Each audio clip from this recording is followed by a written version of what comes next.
नमस्कार दोस्तों, मैं Piyush Patel profit from it की ओर से आप सबका क्वार्टर फोर जीडीपी अपडेट में स्वागत करता हूं।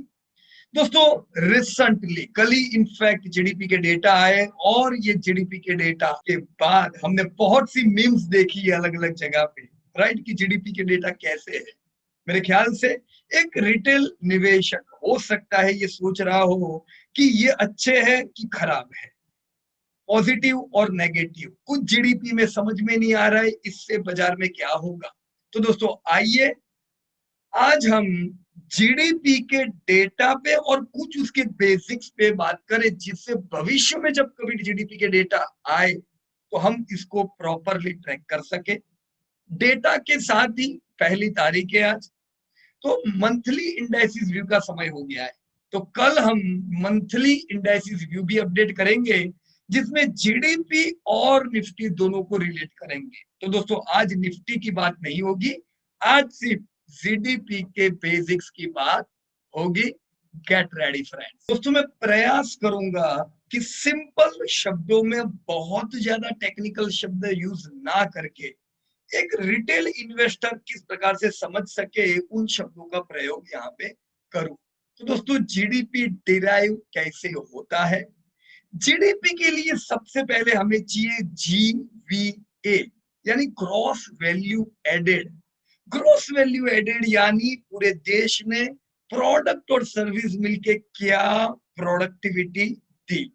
तो ग्रॉस वैल्यू एडेड के डेटा पहले आते हैं, फिर उसमें ऐड किए जाते हैं दोस्तों नॉन जीएसटी रेवेन्यू और जीएसटी रेवेन्यू यानी टैक्स ऑन प्रोडक्ट। इसमें से लेस की जाती है सब्सिडीज। अब जिस प्रकार से इस बार इंक्रीज्ड सब्सिडी हुई है कोरोना काल की वजह से, बजट में अंदाज था 2.2 लाख करोड़ की सब्सिडी का, लेकिन कोरोना की वजह से ये 5.5 लाख करोड़ की सब्सिडीज सरकार के एस्टिमेट में डालनी पड़ी।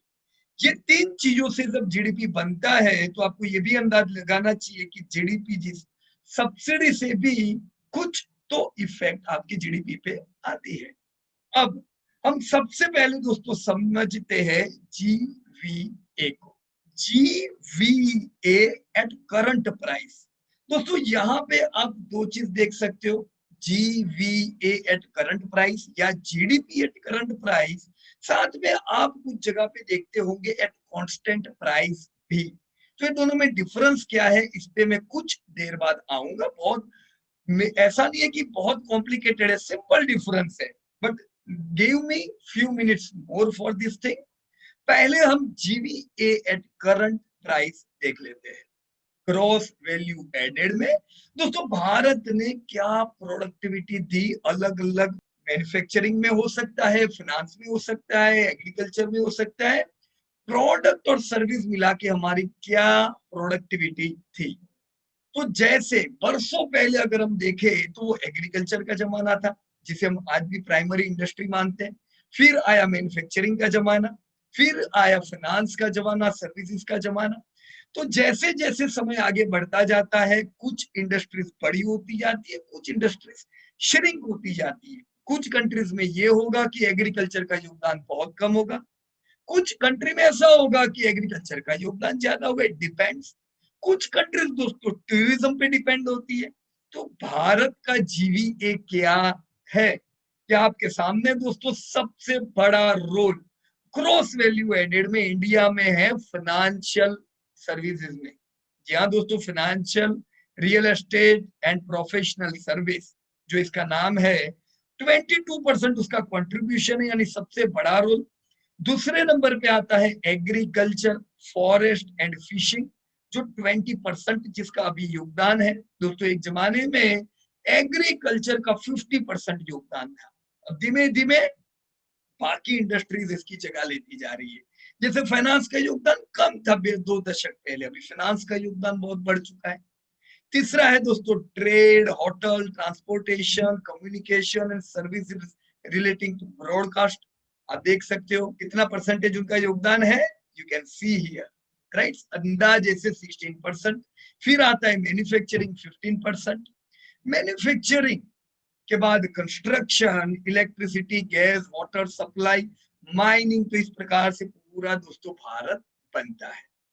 जो जो इंडस्ट्रीज का ग्रोथ बढ़िया रहता है उसका धीमे धीमे ये पाई में योगदान बढ़ता रहता है, राइट। यहाँ पे मैन्युफैक्चरिंग 15% पे, इंडिया में मैन्युफैक्चरिंग का योगदान 15% है, राइट। अब इसमें इस साल पूरा नया साल चालू हो गया, तो किसका कितना योगदान है, ग्रोथ है। आप देखोगे दोस्तों, फाइनेंशियल सर्विस और एग्रीकल्चर इस साल कोरोना काल में भी उन्होंने ग्रोथ दिया है। You can see this year agriculture industry ने जबरदस्त ग्रोथ दिया। तो नेगेटिव समय पे भी एक वो जगह थी जहां पे प्रोडक्टिविटी चालू थी। हम जानते हैं दोस्तों, कोरोना की major effect mega metros urban areas में थी, तो रूरल ने अपना काम बखूबी निभाया है। और इस बार, अब तक लोग क्या कहते थे पता है ना, रूरल में ऐसा है, रूरल में धंधा नहीं है। देखो इस बार रूरल ने ही आपको धंधा दिया है, राइट। सबसे ज्यादा जो अफेक्टेड है वो है माइनिंग एंड क्वारिंग, 18% से उन लोगों का डिग्रोथ है। और trades, hotels, transportation, communication and services related जो पूरा सेक्टर जिसमें आता है उसमें 15% का इस बार नेगेटिव ग्रोथ है। तो दिस इज योर GVA, यानी देश की gross value added at current price. हमने दो चीज देखी, एक तो इनका शेयर देखा और उनका ग्रोथ और डी ग्रोथ देखा, राइट फ्रेंड्स। तो दिस वाज जीवी। ये दोस्तों टोटल जीवीए मिलके कितना बनता है, तो मैंने दोस्तों आपको हिस्टोरिकल डेटा दिया हुआ है since 2011। As you can see दोस्तों, 2011 में जीवीए 81 लाख करोड़ इंडिया का था। ये हर साल बढ़ते बढ़ते हम लोग पिछले साल तक 1.84 लाख करोड़ का 185 लाख करोड़ का हमारा योगदान पिछले साल का था। ये साल 3% से डाउन हुआ है। लास्ट ईयर के 185 लाख करोड़ के सामने इस बार 179 लाख करोड़ की प्रोडक्टिविटी हुई, यानी 3% कम असल में हमारी इस साल की प्रोडक्टिविटी है। ये इसलिए है क्योंकि आपके लॉकडाउन के इफेक्ट, कई इंडस्ट्रीज अफेक्टेड, इन सारे कारणों की वजह से आपने देखा कि इफेक्ट आई। अब इफेक्ट किधर आई ये भी आप लोगों के सामने है। जैसे ये ट्रेड, होटल, ट्रांसपोर्ट, ये बड़ी इंडस्ट्री है इंडिया की, तीसरे नंबर का इनका योगदान है। पर वो ही सेक्टर -15% से टूटा, जिसके कारण आपने देखा ओवरऑल ग्रॉस वैल्यू एडेड पे इफेक्ट आई और टोटल 3% से कमी दोस्तों आई। यहाँ पे एग्रीकल्चर ने अच्छा योगदान दिया है, ये हमने ऑलरेडी बातचीत कर ली, right friends. So this was net gross value. GVA के बाद अब हम आते हैं, जीवीए के बाद क्या आता है, टैक्सेस ऐड होते हैं और सब्सिडीज माइनस होती है। उसके बाद दोस्तों बनता है GDP, यानी ग्रॉस डोमेस्टिक प्रोडक्ट कोई भी कंट्री की। तो अलग अलग कंट्री की प्रोडक्टिविटी जीडीपी से नापी जाती है, कौन सी कंट्री का कितना जीडीपी है। जीडीपी के जब भी आप डेटा देखते हो, आप दो प्रकार के डेटा देखते हो, जीडीपी एट करंट प्राइस, दूसरा एक डेटा होता है जीडीपी एट कांस्टेंट प्राइस। ये दोनों में क्या डिफरेंस है ये भी हम लोग देखेंगे दोस्तों। जीडीपी करंट प्राइस यानी एक्चुअल हमारा जो जीडीपी है वो ये है, कितना है दोस्तों 2021 का 198 लाख करोड़ का हमारा जीडीपी। पिछले साल का हमारा जीडीपी था 204 लाख करोड़ का। तो इस साल हमने 3% का फॉल यहाँ पे देखा है। तो आप लोग बोलोगे पीयूष भाई मैं टीवी देख रहा था उसमें तो 7.5% बता रहे थे, राइट। आता हूँ उस पे। दो प्रकार की जीडीपी हमने देखे ना, तो करंट प्राइस से अगर आप देखते हो, जहां पे ज्यादातर, जैसे वर्ल्ड बैंक में भी डेटा कौन सा ये लोग लेते हैं, 198 लाख करोड़ वाला, 200 लाख करोड़ वाला, राइट। तो असल में उसमें फाइनेंशियल ईयर में 3% का हमारा फॉल आया हुआ है। आप पास्ट देखो किस प्रकार का ग्रोथ था, 13%, 13%, 11%, 11%, ये पूरा हिस्ट्री है। पिछले साल हमारा ग्रोथ था 7.8%, जो इस बार -3% हुआ है, राइट। अब ये 10, 11, 12, 7, 8% की इतने बढ़िया ग्रोथ। तो हम लोग तो कौन से ग्रोथ की बात कर रहे हैं दोस्तों? जीडीपी के ये डेटा देखते हैं कि कौन से देखते हैं? दोस्तों दो प्रकार के डेटा देखने के पीछे भी एक सिंपल सा पर्पस। करंट प्राइस यानी असल में जीडीपी हमारा ये है, जिस प्रकार से अभी हमने जीवीए, टैक्स और सब्सिडीज माइनस करके डेटा मिलाया, तो this is your perfect GDP at current price. लेकिन अब मैं एक आपको उदाहरण देता हूं। आपकी पिछले साल की तनख्वाह थी 10 लाख रुपए, ये साल आपकी तनख्वाह हुई 12 लाख रुपए, तो वाओ, 2 लाख रुपए की आपकी वृद्धि हुई, राइट। तो एट करंट प्राइस आपकी तनख्वाह 10 लाख थी, 12 लाख हुई। अब 12 लाख हुई, 2 लाख रुपए का आपको फायदा हुआ, पर ये आपका रियल फायदा नहीं भी होगा, क्योंकि यही एक साल में इन्फ्लेशन भी बढ़ा होगा। तो इन्फ्लेशन अगर 50,000 का बढ़ा है, तो आपको खुशी मिलनी चाहिए 1.5 लाख रुपए की। वो 50,000 इन्फ्लेशन तो निकालना पड़ेगा ना, राइट। तो रियल टर्म में 2 लाख बढ़ा, लेकिन इन्फ्लेशन अगर आप निकाल देते हो, तो इन्फ्लेशन निकालने के बाद जो फिगर आपकी बची, वो आपकी हुई जीडीपी नहीं, per your income eight constant price. इसे कहते हैं इन्फ्लेशन एडजस्टेड प्राइस। तो दो प्रकार की आपकी तो प्रोडक्टिविटी हुई, वैसे ही दो प्रकार की अपने कंट्री की प्रोडक्टिविटी हुई, राइट। एक प्रोडक्टिविटी डायरेक्ट क्या धंधा हुआ, करो हिसाब, ये है हिसाब हमारे सामने। अब हम हिसाब करते हैं जीडीपी का इन्फ्लेशन एडजस्टेड, राइट।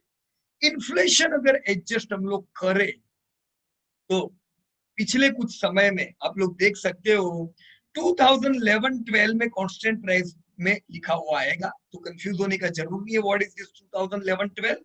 एक बेस ईयर बनाना पड़ता है, ताकि वो बेस ईयर से भावों का अंदाजा लगा सके, राइट। भाव का अंदाजा माने, मान लो इलेक्ट्रिसिटी है या मैन्युफैक्चरिंग है, तो मैन्युफैक्चरिंग कंपनियां जो भी काम करती है, उनके जो रॉ मटेरियल लाते होंगे, उनका 2011-12 में क्या भाव था, आज क्या भाव है, तो भाव कितना बढ़ा। तो ये भाव का ग्रोथ देखने के लिए बेस ईयर बनाया गया है अभी 2011-12। तो आज जो आप जीडीपी कांस्टेंट प्राइस देखते हो, इसमें बेस क्या है, 11-12। उस बेस के हिसाब से जो दोस्तों आपने प्रोडक्टिविटी की 198 लाख करोड़, उसमें से इन्फ्लेशन निकाल दे, इस साल इन्फ्लेशन बढ़ा है ना थोड़ा, इन्फ्लेशन भी निकाल दे, तो आपकी real GDP at constant price inflation adjusted होती है 135 लाख करोड़, 135 लाख करोड़। पिछले साल की थी 146 लाख करोड़, राइट। तो ये देखे तो 7.3% का असल में हमने फॉल देखा है जीडीपी एट कांस्टेंट प्राइस में। तो ये घटावा आपका ज्यादा हुआ, क्योंकि इन्फ्लेशन भी है इस बार, जो पिछले साल नहीं था। देखो पिछले साल तो आपको पता ही है क्रूड के दाम भी कितने घटे हुए थे, क्योंकि लॉकडाउन था, अभी वो भी बढ़ा हुआ है, राइट। तो हमें इस साल आपका इन्फ्लेशन पिछले साल से तो ज्यादा ही होगा, उसकी तैयारी तो रखनी पड़ेगी, बराबर है। इलेक्ट्रिक कंजप्शन, ये सारी चीजें भी बढ़ी हुई है, तो हम लोग थोड़ा बढ़ा हुआ तो देखेंगे, जिसकी इफेक्ट ज्यादा नेगेटिव आपके जीडीपी पे आती है। तो आप बोल सकते हो जीडीपी दोस्त 3% डाउन है, या आप ये भी बोल सकते हो दोस्त जीडीपी 7.5% डाउन है if I adjust it with inflation, right. तो कंफ्यूज नहीं होइएगा जब भी ये दो चीजों की बातें होती है, राइट। अब हम दोस्तों आते हैं पर कैपिटा इनकम पे, क्योंकि पर कैपिटा इनकम से ये तय किया जाता है कि अब मेरे पास कितना पैसा बचेगा, मैं कहां पे कितना स्पेंड करूंगा। दोस्तों very important factors, per capita income मैंने यहाँ पे आपको कंपैरिजन भी दिया हुआ है दोस्तों। 2018-19 में हमारी per capita income GDP per capita कितनी थी, 1.4 लाख करोड़, यानी एवरेज इंडियन करीबन 1.5 लाख रुपए की उनकी सालाना इनकम है। अब यहाँ पे भी इंडिया तो बटा हुआ है, मैंने बोल दिया 1.5 लाख रुपए की हमारी इनकम, मतलब जरूरी नहीं है सबकी। इंडिया बटा हुआ है मेगा सिटीज में, 8 मेगा सिटी है। इंडिया बटा हुआ है मेट्रो सिटीज में, राइट। मेगा सिटी सॉरी 8 नहीं है, 5 है। मेट्रो सिटी हमारे पास 10 है, इंडिया बटा हुआ है अर्बन एरियाज में, जहां पे हमारे पास 40 शहर 10 लाख पॉपुलेशन वाले, राइट। हमारे पास 500 सिटीज है और पॉपुलेशन वाले। रूरल अर्बन में बटा हुआ इंडिया। अर्बन में इनकम ज्यादा अच्छी, जैसे मेगा सिटी ले लो तो मेगा सिटी में ये 4 लाख रुपए की इनकम है। अगर हम रूरल में जाए तो वहां पे इनकम खाली लाख रुपए की है, राइट। तो एवरेज देखे तो 1.4 लाख की इनकम 19-20 में ये बढ़ी, 1.5 लाख हुई। तो इंडिया दोस्तों एक ऐसा कंट्री है जहां की जीडीपी पर कैपिटा दुनिया में सबसे फास्टेस्ट ग्रोइंग है दोस्तों, मेजर इकोनॉमीज में। तो सबसे फास्टेस्ट ग्रोइंग इनकम किन लोगों की है दोस्तों दुनिया में? आप लोगों की है, इंडियन की है, right. So yes, your income is increasing. आप आज कह सकते हो इंडियंस की इनकम कम है, पर तैयार रहो, आने वाले दशक में इनकम जबरदस्त होने वाली है, because your income is growing. अब ये साल 4% का फॉल आया है, राइट। 4% का फॉल आया, तो अब सीधी बात है, जब आपका ग्रॉस प्रोडक्शन जीवीए 3% से डाउन है, जब आपका जीडीपी 3% से डाउन है, तो कोई डाउट ही नहीं है पर कैपिटा बढ़ेगा क्या। बहुत लोग कहते हैं पीयूष भाई जबरदस्त घट के आए फिगर, 60%, क्या होगा? अरे क्या हो गया? तो तुम कितना उम्मीद करके बैठे थे? 10% बढ़ के आएगा क्या? कोरोना का समय तुम खुद 3 महीना घर में थे, कैसे हम उम्मीद रख सकते हैं ग्रोथ की इस साल, राइट। पर एक साल दाग लगा, एक साल अगर कोरोना की वजह से, एक एक्सटर्नल फैक्टर की वजह से अगर आपका जीडीपी डाउन आया है, तो क्या नेगेटिव हो जाएंगे? ये भी तो देखो कितना बढ़िया बाउंस बैक दिया हमने वेव 1 में, वेव 2 क्या बाउंस बैक है, राइट। तो everything is good, no need to worry, यही तो उम्मीद किया था हमने। इन फैक्ट वेव 1 में तो क्लियरिटी नहीं थी जब जीडीपी घटा था, राइट। तो उसकी ही इफेक्ट है ये आपकी पर कैपिटा इनकम पे इस साल घटी हुई है। चिंता की कोई बात नहीं, जैसे जीवीए बढ़ेगा इफेक्ट किधर आएगी? जीडीपी पे, और उसकी इफेक्ट किधर आती है? आपकी पर कैपिटा इनकम पे। तो तैयार हो जाओ, वापस से आपकी शुरुआत एक प्लेन जैसे चलता है, इंडियंस की पर कैपिटा इनकम वैसे ही बढ़ रही है और वापस से इस साल से बढ़ने चालू हो जाएगी। No need to absolutely worry about it. पर एक चीज तय है, अगर इस साल कम थी तो देखो होता क्या है पता है, आपकी स्पेंडिंग है, आपकी जो स्पेंडिंग की जो क्षमता होती है वो कम हो जाती है, ऐसा नहीं है, वो ज्यादा कम हो जाती है, क्योंकि महंगाई तो बढ़ी हुई है। महंगाई तो बढ़ेगी ना हर साल, तो महंगाई बढ़ी, इनकम घटी, तो डिस्क्रिशनरी स्पेंडिंग हमारी कम हो जाती है, होती है कि नहीं? अब हम जरूरत की प्रोडक्ट तो इस्तेमाल करने ही वाले, तो वहां पे ज्यादा इफेक्ट नहीं आएगी, राइट। कुछ प्रीमियम प्रोडक्ट पे आ सकती है, बराबर। लेकिन जैसे वापस इनकम बढ़ेगी, डिस्क्रिशनरी स्पेंडिंग भी आपकी वापस बढ़ने वाली है, ये चीजों में कोई चिंता की बात नहीं है। ये जो हमने डेटा अलग अलग देखे, उसमें कुछ इंडिकेटर्स देखे जाते हैं कि जिससे मुझे एडवांस में पता चल जाए मैं पॉजिटिव रहूं कि नेगेटिव रहूं। ये इंडिकेटर हमने सालाना के भी लिए, क्वार्टर 4 के भी लिए। ये डेटा अगर हम देखेंगे तो ये हमें गाइड कर सकते हैं। जैसे दोस्तों सीमेंट प्रोडक्शन के डेटा दिखे जाते हैं, अब देखो तो इस साल सीमेंट का प्रोडक्शन पिछले साल से 11.9 यानी 12% डाउन था। अब क्यों डाउन था? No need to discuss about it. Productivity down ही तो होगी। आपके महीने, आपके कितने लॉकडाउन में थे, लॉकडाउन खुलने के बाद भी मोबिलिटी डाउन थी, राइट। तो कोई इसमें चौंकने की बात नहीं है। 11.9% अगर सीमेंट का प्रोडक्शन डाउन था, इसके साथ क्वार्टर 4 के डेटा देखो, 5% से सीमेंट प्रोडक्शन अप हुआ है, यानी आपका 11.9 से अपटिक कहां पे आया? 5.2। यस वी कैन एक्सपेक्ट ये साल हम छलांग लगाएंगे सीमेंट प्रोडक्शन में, उसमें कोई डाउट रखने की जरूरत नहीं है। और कुछ प्रोडक्शन भी हो रहे, गवर्नमेंट के भी बहुत अच्छे स्पेंडिंग है इसमें, no need to worry about it, right. Consumption of steel देखे, पिछले साल 7% से डाउन था, क्वार्टर 4 देखो 25% से कंजप्शन बढ़ा है। Now this amazing, right. Quarter 1 में आप वापस स्टील और सीमेंट दोनों के डेटा में थोड़ा इफेक्ट देखने ही वाले हो, अब ये भी तैयार रखना। नहीं तो क्वार्टर वन के डेटा जब आएंगे, क्वार्टर वन के डेटा आएंगे अगस्त में। क्वार्टर वन के डेटा कैसे आएंगे? आपका पिछला महीना तो लॉकडाउन में गया, अभी भी घबरा घबरा के हम लोग निकल रहे, तो उम्मीद मत रखना बहुत मस्त डेटा आएंगे। गड़बड़ कब होती है पता है? हम लोग पहले से उम्मीद रखते तारों की, राइट, और फिर हाथ लगती है फुलझड़ी, तो क्या होगा? उम्मीद प्रॉपर रखे ना। ये क्वार्टर वन में आपके 2 महीने बिगड़ चुके हैं, अब 1 महीने में देखना है भारत क्या छलांग लगाता है, राइट। ये छलांग से हम पूरे साल की छलांग अनुमान लगाएंगे, but be prepared for quarter one, it's all right. Telephone subscription 2% से बढ़े हैं। अब ये टेलीफोन सब्सक्रिप्शन को बढ़ने ही है, जिसको आपके उस लॉकडाउन से कोई लेना देना नहीं है। कॉमर्शियल व्हीकल एक अफेक्टेड इंडस्ट्री थी पिछले साल की, क्योंकि मोबिलिटी डाउन थी, ट्रांसपोर्टेशन डाउन था, ज्यादातर ट्रांसपोर्टेशन रेल में हुआ है। अब रेल के डेटा अगर देखते हो तो हमने यहाँ पे डाले नहीं है, पर रेल में बहुत 20% जितनी बढ़ोतरी हुई है। कौन सा रेल? पैसेंजर रेल नहीं, मैं कॉमर्शियल बात कर रहा हूँ। तो कॉमर्शियल व्हीकल की बिक्री no doubt about it down हुई होगी, 3 व्हीलर हो, बड़े ट्रक्स हो। पर ये क्वार्टर फोर देखो 43% से ग्रोथ आया है।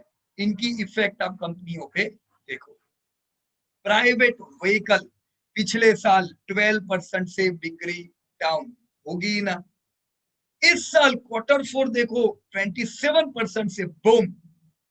ये साल हम उम्मीद रखेंगे प्राइवेट व्हीकल के भी सेल्स अच्छे होंगे दोस्तों। Air passenger last year it was affected by 66%, highly affected था। मतलब अब टूरिज्म ट्रैवल इंडस्ट्री पूरी उन लोगों को बेचारों को जबरदस्त अफेक्ट है। 66% मतलब क्या? Huge affect. क्वार्टर फोर देखो 35% अफेक्टेड रहा। अब 35 भी बुरा ही है, ग्रोथ तो नहीं आया अभी तक, पर आपको क्या लगता है लोग तुरंत ही प्लेन में बैठ के उड़ने लगेंगे? अभी लॉकडाउन अभी तो खत्म हुआ है, ये आखिरी वाली चीज है जहां पे हम ग्रोथ देखेंगे, पर जब आएगा यहाँ पे भी बढ़िया ग्रोथ आएगा, राइट। तो ये कुछ इंडिकेटर है जो देखे जाते हैं आने वाले समय में क्या डेटा आएंगे उसके लिए। कुछ और इंडिकेटर भी दोस्तों हम लोग देखते हैं। दोस्तों कुछ और भी इंडिकेटर्स होते हैं, जैसे बैंक डिपॉजिट बढ़ रही है कि घट रही है। तो बैंक डिपॉजिट 11.4% से बढ़ी है। क्रेडिट, बैंक डिपॉजिट की जितनी नहीं बढ़ी है, अभी क्रेडिट भी अच्छा बढ़ना चाहिए, पर 5.6% ग्रोथ है। और जब डबल डिजिट में ग्रोथ आएगा तो इट वुड बी अमेजिंग। हम उम्मीद जरूर रखेंगे क्रेडिट भी डिपॉजिट जैसा ग्रोथ करे। अभी थोड़ा म्यूटेड ग्रोथ है, इट्स ऑल राइट। LIC के प्रीमियम देखे जाते हैं कि लोग कैसे बढ़ रहे हैं। तो लिंक्ड में यूनिट लिंक्ड और नॉन लिंक्ड, आप जानते हैं, ये लिंक्ड पॉलिसीज में 112% का ये क्वार्टर फोर में उछाल आया है, राइट। और नॉन लिंक्ड में 18% का उछाल आया है। तो प्रीमियम भी बढ़िया बढ़ रहे हैं LIC में। एक्सपोर्ट देखे, पिछले साल हमारे एक्सपोर्ट कम हुए -2%, राइट। बट आप जानते ही हो made in India made in India made in India पे लगे हुए। अब क्वार्टर फोर देखिए 14% का ग्रोथ हमने एक्सपोर्ट में किया है। अपटिक आ चुकी है, ये अपटिक में चिंता मत करो। इंडिया हाईली प्रोडक्टिव कंट्री है। इंडियंस को एक बार लॉकडाउन के बाद वापस जैसे ही मौका देते हैं, इंडियंस अपने काम पे लग जाते हैं। इंडियंस को धंधा सिखाने की जरूरत नहीं है, भूल मत जाओ। गोल्डन बर्ड जब इंडिया था तो इंडिया एक्सपोर्ट करता था, इंडिया ही था जिसने पूरे दुनिया को ट्रेड सिखाया है। जब आज के कुछ कंट्रीज हंटिंग करते थे, वो टाइम पे भी इंडियंस थे जो ट्रेड करते थे। So no need to doubt on business skills, ये तो जबरदस्त है और आप देखो धंधे जबरदस्त बनने वाले हैं। No need to worry about it. हम करंट डेटा अगर क्वार्टर फोर के डेटा जीडीपी के देखे, लगता नहीं है आपको India did it and we are back in our own game. See GDP growth at constant price 25% से आपका डाउन था जीडीपी। कितना बुरा हाल था क्वार्टर वन में पूरी दुनिया का। हमने तो लॉकडाउन उस समय कर दिया था, उस समय भी कुछ लोग कहते थे क्यों किया, राइट। अभी -7.3, जैसे लॉकडाउन खुला, ये इंडिया का जंप है, ये जंप देखो, ह्यूज जंप, -24 से -7, Q2 में 3 महीने चाहिए इंडियंस को धंधा करने के लिए। Q3 फ्लैट, हमने पूरा कवर कर दिया, तो Q3 में तो डैमेज ही नहीं रहा, राइट। Q4 इस साल 1.6% का हमने ग्रोथ किया है, तो हम 2 क्वार्टर से कंटिन्यू हमने ग्रोथ किया, राइट। तो ये जो ग्रोथ किया, वापस हम पॉजिटिव जगह पे आए, अब हमें 2 क्वार्टर होने को आए, why we need to worry. In fact दोस्तों, आप जानते ही हो कि आपके IMF ने भी क्या प्रेडिक्ट किया, इंडिया की इकोनॉमी वर्ल्ड की फास्टेस्ट मेजर इकोनॉमी बनेगी। 8% का तो इन लोगों का अनुमान है, तो चिंता नहीं करो, वापस से इंडिया बीच से निकल के एक पेड़ बनने जा रहा है, no doubt about it. Fact, कुछ डेटा मैं आपके साथ शेयर करूं यहाँ पे, GDP एंड इट्स ग्रोथ, क्या डेटा है? सो वेरी सिंपल, 2020 के ये डेटा है, यूनाइटेड स्टेट का GDP, चाइना, जापान, जर्मनी, पूरी दुनिया का, हम 6th नंबर पे यहाँ पे दिख रहे हैं, राइट। 3% हमारा शेयर है अभी। अब चाइना देखो 17% GDP में योगदान, USA का 25%, तो इंडिया का नंबर किधर है? 6ठे नंबर पे दिख रहा है एज पर 2020 डेटा, राइट। अब ये जो डेटा है, ये डेटा के हिसाब से अगर हम 6ठे नंबर पे है, ग्रोथ पिछले 40 साल का देखो, वर्ल्ड ने 5% से ग्रोथ किया है, इंडिया ने 7% से ग्रोथ किया है, चाइना ने 10% से। पूरे लिस्ट में मेजर इकोनॉमी में कौन आउट परफॉर्म कर रहा है दोस्तों? India and China. एक ये दो कंट्री है जो दुनिया को आउट परफॉर्म कर रहे हैं। ये आपके 20 साल के डेटा है, can you see here, 20 years data. 20 year data के हिसाब से चाइना 20 साल में 13% से ग्रोथ हुआ है, इंडिया 9% से ग्रोथ हुआ है, दुनिया 5% से ग्रोथ हुई है। एक कंट्री तो बताओ मेरे को जो चाइना और इंडिया को छोड़ के बढ़िया ग्रोथ कर रही है। यार दुनिया में कोई ग्रोथ कर नहीं रहे मेजर इकोनॉमी में, और हम लोग किससे कंपेयर कर रहे हैं? मैंने मीम्स पर देखे, बहुत अच्छे मीम्स है, बढ़िया, आप लोग मजाक उड़ा रहे हो इंडिया का, लेकिन आपको क्या लगता है, उड़ाना चाहिए? ठीक है, क्या इंडिया सही में ग्रोथ नहीं कर रहा है? ये इंडिया नहीं है, ये हम सब लोग ही, हमारा ग्रोथ है। मैंने तो कुछ लोगों को देखा कि बांग्लादेश से कंपेयर कर रहे हैं। कोई मेरी दुश्मनी नहीं है बांग्लादेश से, अगर बेटा बाप से दूर रहता है अलग घर में, तो भी वो कभी दुश्मन नहीं होता है, वो अपना ही है। और हमें गर्व होगा, कल बांग्लादेश तो बहुत बड़ी इकोनॉमी बनेगी, we would be proud of it. पर आप देखो तो किससे कंपेयर कर रहे हो, कैसे कंपेयर कर रहे हो दोस्तों? मार्केट कैप बांग्लादेश का कितना है? How can we compare with India? India की एक बैंक है जिसका मार्केट कैप उतना है बांग्लादेश जितना, HDFC बैंक। इंडिया की एक IT की कंपनी है जिसका उससे दुगना मार्केट कैप है। अरे एक रिलायंस है हमारे पास जिसका 3 गुना उससे मार्केट कैप है। And how can be compare? आप GDP देखो, कितना GDP है? यस, GDP उनका जितना है, अगर हम हमारे निफ्टी की टॉप की 5 कंपनी ऐड करें उतना है, right. Don't compare in this way दोस्तों। हम एक लेवल की कंट्री है, इंडिया ऐसी वैसी कंट्री नहीं है। टॉप 10 कंट्री में भारत का नाम आता है GDP में, और ग्रोथ में तो भारत दुनिया की सबसे फास्टेस्ट ग्रोइंग इकोनॉमी है मेजर इकोनॉमीज में। So no need to worry, कोई ऐसी चिंता करने की जरूरत नहीं है दोस्तों। मैं सबको कहता हूं, thumbs up on India, right. ये मैंने आप ही के IMF के डेटा यहाँ पे लिए हुए हैं। क्या है एस्टिमेटेड ग्रोथ दोस्तों? कैसे हम नेगेटिव हो सकते हैं? ये डेटा के हिसाब से IMF तो इंडिया की नहीं है, IMF कहती है इंडिया दुनिया में मेजर इकोनॉमी में भी सबसे फास्टेस्ट ग्रोइंग होगी। 8% का तो उन लोगों का अनुमान है आने वाले दशक का। चाइना से भी फास्ट इंडिया का ग्रोथ हो गया, ऐसा उनको लगता है। अब अपने को लगता है कि नहीं लगता है पता नहीं कुछ लोगों को, पर उनको जरूर इंडिया पे ज्यादा भरोसा है, राइट। अब पता नहीं हम कब भरोसा रखेंगे। मैं दोस्तों तब से देखता हूं जब इंडिया टॉप 10 में नहीं थी, तब भी हम इंडिया की नेगेटिव बात करते थे। आज इंडिया छठे नंबर पे है तभी भी नेगेटिव।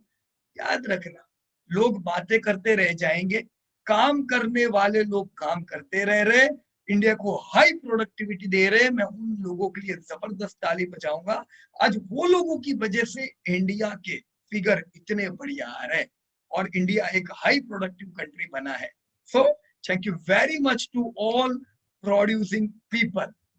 दोस्तों 2030 के ये एस्टिमेट है, यूएस और चाइना की इकोनॉमी ऑलमोस्ट एक जितनी हो जाएगी। ये भी हो सकता है चाइना यूएस को ओवरटेक करे और इंडिया की इकोनॉमी जापान जर्मनी को ओवरटेक करके तीसरे नंबर पे आने वाली है। अब ये एस्टिमेट अगर आप हमें अच्छे नहीं लगते हैं तो फिर हमें क्या अच्छा लग सकता है। दोस्तों बातों पे मत जाइए, डेटा के बगैर हम बात करेंगे तो वो मिथ, राइट और डेटा है, और डेटा को अगर हम स्टोरी में कन्वर्ट करते हैं तो हमें प्रॉपर एनालिसिस मिलता है। So I am ready for my country and my whole producing country. Producing people are giving very good productivity in their businesses and in their services. So get ready for India. दोस्तों जो कुछ भी हम लोगों ने discuss किया, कोई जगह पे बुरा लगा हो, एक्सट्रीमली सॉरी, पर पहला मेरा देश है, राइट फ्रेंड्स। अगर आप लोग चाहते हो इसी प्रकार के डेटा आप लोगों को मिलते जाए, सीखना चाहते हो, ऐप डाउनलोड कर दीजिए, आपको लर्निंग तो मिलते रहेगी। यहाँ से वेबसाइट पे रजिस्टर कर दीजिए, ऐप प्रॉफिट फ्रॉम इट ढूंढोगे, प्रॉफिट फ्रॉम इट नाम की ऐप मिल जाएगी, गूगल पे भी iOS पे भी वेबसाइट है, रजिस्टर कर दीजिए अपने आप को, डेटा आपको मिलते रहेंगे। यूट्यूब के चैनल है, सब्सक्राइब कर दीजिए। जो कुछ बातें अच्छी लगी हो या ना अच्छी लगी हो, आप कमेंट में जरूर लिखिएगा। आपको क्या लगता है इंडिया 2030 में कौन से नंबर पे जाएगी, ये मैं आप लोगों से जानना चाहता हूं। Thank you so much. जय हिंद टू एवरीबॉडी।